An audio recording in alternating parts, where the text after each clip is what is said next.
কচুর লতিগুলো প্রথমে সেদ্ধ করে নিয়েছি আর এই যে ঝুড়ির মধ্যে রেখে জল ঝাড়িয়ে নিচ্ছি। গরম তেলে কালো জিরে ফোড়ন দিয়ে দেবো। এবার রসুন,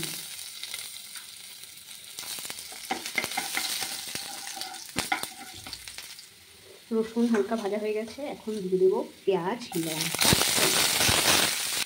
এবারে দিয়ে দেবো স্বাদ মতো নুন, পরিমাণ মতন হলুদ,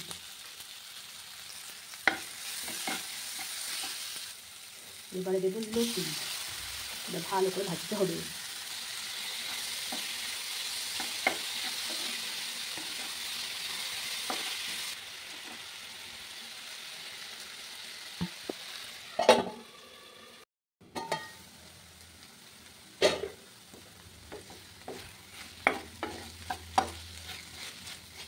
হয়ে গেছে, লতি রান্না কমপ্লিট।